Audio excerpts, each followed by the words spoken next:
Boys, we are live. Okay, S&P 500. So let's see what we got. There we go.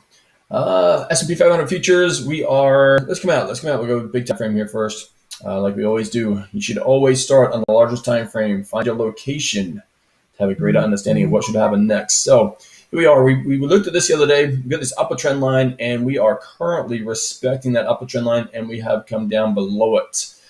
So this is suggesting that we should see some selling, and we have been seeing a little bit of that. So we're going to jump all the way down to the daily time frame here. And on the daily chart, you'll see that a little bit of selling last couple of days.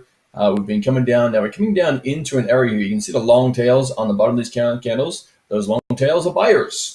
Right? So there's going to be a little bit of buying coming through this area. Also, this is an area of support and resistance. Right? Support and resistance. So this is going to give the market an opportunity here to either stall before we break lower, right, or bounce. Right? So we're going to see which one of those two it's going to be. Now, one thing you got to remember as you're coming into the end of this week is next week is a shortened week in the market due to the U.S. Thanksgiving. So keep that in mind when you're taking on transactions, taking on swing trades. Swing trades are just keep being in the trade for 2 to 10 days at a time. If you're trading weekly options, you're going to see right now on those weekly option contracts there's very low volume.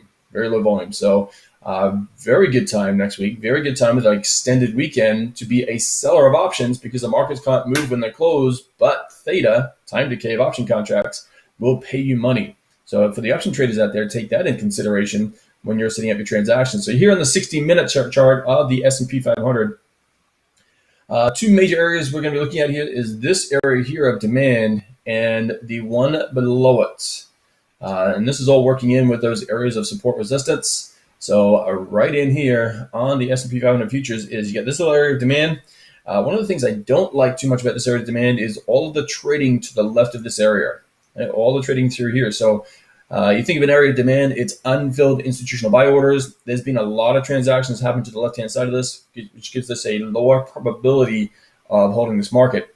Now, one of the things we are monitoring here is this area, the purple dotted line of support resistance. So there's been a lot of institutional activity at this price area of 35.40. Right? So this is one of the reasons why we are looking at this demand level.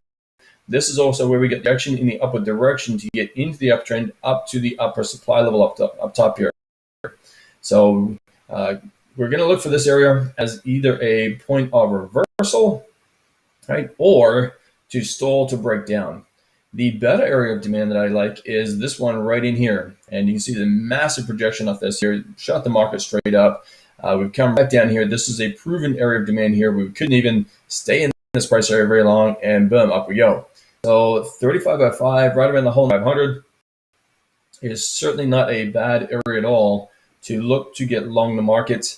Next area we can be looking at is further down at 34.18, which is about 80 points lower on the S&P 500. So that's the areas we're going to be monitoring, looking for the potential turn in direction and change in direction, moving the upward direction. We had a little bit of bad economic news. The U.S. came out this morning. Jobless claims came out higher than expected. So we're seeing with the corona cases increasing, job losses already starting. Right? So the market's going to be looking for that stimulus package very, very soon. And if there is too much back and forth and we can't get that stimulus package, we're going to start to see the market sell off a little bit on that. Until that kicks in, we get a stimulus package report. Guess what the market's going to do? Free money coming to the markets. Markets are rocking.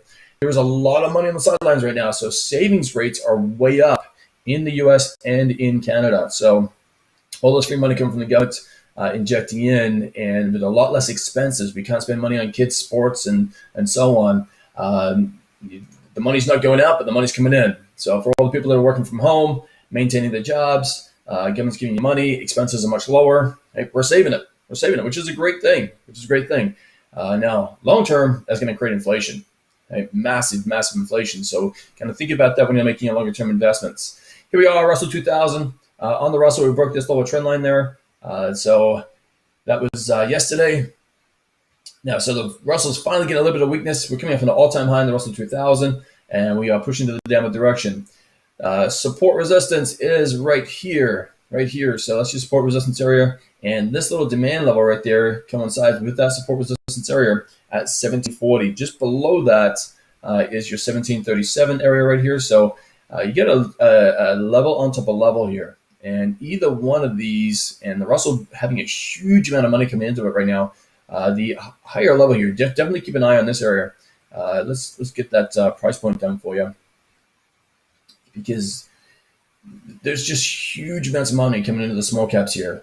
So we're starting to see a little bit of a transition from out of the growth stocks, like big tech, etc., into value, which is a good thing. That gives us an indication markets can go up much longer term when we see money being accumulated more so on the longer term basis, okay, on a broadly aspect basis coming to the markets. So 1746.5 is that area of demand right here, with the next area of demand just below it, 1737. So that's an area to keep a look, definitely keep an eye on. You also get the 200 period moving average coming through here on the 60-minute time frame. So 1746 down to 1726 is a great area to look for accumulation in the Russell 2000 futures there. Coming over and looking at the Nasdaq, this is where I like to play on the Nasdaq futures. We got a beautiful traction here, breakdown right back up into the resistance and supply there yesterday. Beautiful transaction on the short. We posted that in the trading room, trade with the post trading room there yesterday, and that was a phenomenal little trade, as well as got some put options on Google, Facebook, and Apple yesterday. So some nice little trades there, weekly option contracts, nice little day trades there. So we're now below that 50-period moving average. And on the Nasdaq, let's zoom in here. We've got this area here, heavily traded. That's an area of support. We're looking for the bear trap here. So when we break that support levels, you're going to see a lot of retail investors go short on that area. And then right here is a massive stack of unfilled institutional buy orders at 11,747. So we're looking for that move to the downward direction. See if we can pick up the bottom of the market here at 11,747 and come back up. So we're in a little area of selling here with prior support resistance. We've broken below that, use that as resistance, and looking for that initial kind of little drop right there. One of the stocks, a couple of stocks we looked at a couple of days ago were the electric vehicles. So picked up was the one that was very cheap in price right now, Solo, and this little trade here is working out really well. I got in at 676 and sold the 750 call option for a cover call and got 45 cents a share on the cover call. That's a huge premium for such a cheap stock. So this is playing out phenomenally well right now. You can see right here, this is a 15-minute time frame. Not a great deal happened. Let's just jump over the daily chart. Big move up, okay? And we're looking to open at 750 this morning. So we're continuing that move up. Big volume coming into the stock. It hasn't really come in too heavily just yet. Another one huge in the markets right now, big name in the markets for electric vehicles is NIO, and you can see why. Massive move to the upward direction. We've finally got a little bit of a retracement on this. It came out with earnings reported as expected. Took a loss of 18 cents, which is better than a loss of 30 cents or so they were expecting. So come right down, and we've got this area of buying obviously here. Okay, and we just tagged that there yesterday and starting to push back to the other direction. This is basically going to open where it closed yesterday, so not a great deal of movement coming through on this stock right now, but this is definitely one to keep an eye on. Another one you can look at is LI, which I have a position on as well. And you can see here, small candles. Now the big candles starting to come in, so the big volume starting to come in. And this is a longer term play, but looking for that next leg up in this area. ZM is my coronavirus play right now. Looking for the pop in on this. New York announced yesterday that it's shutting schools down, so moving up to more online. So we're going to see more and more of that. And as that happens, Zoom is obviously going to be a big player of that component. Now, a lot of this is already set up, but you're going to see more businesses, more schools, more colleges, universities, etc., moving to that online platform, which means that's just more revenue for Zoom. So looking at this here, we've got on the 60-minute, maybe we'll come down to, I'm looking at this morning an area of support resistance, which is halfway up the expanded range candle here. So looking for the retracement back down to this area here. There is demand here as well. So to look for that entry upward direction, and we could easily get all the way back up to here, the 480 mark, a couple weeks, if not week, the way this stock moves. So that's an opportunity on the upside and alongside one to keep an eye on. We haven't got down here. We're looking to open at this time. It's been all over the place this morning, but at 410. So we're right down here. So on the open, that could drop a little, and then up we go. Another big movie yesterday on the breakout of a triangle formation was Tesla. Okay. We got the breakout there yesterday, and then this thing just took off like a rocket. We're coming back into the all-time highs of the stock here, so expect a little bit of profit taking. But with Tesla moving over to the S&P 500, all the S&P ETFs and index funds, etc., have to accumulate shares of Tesla.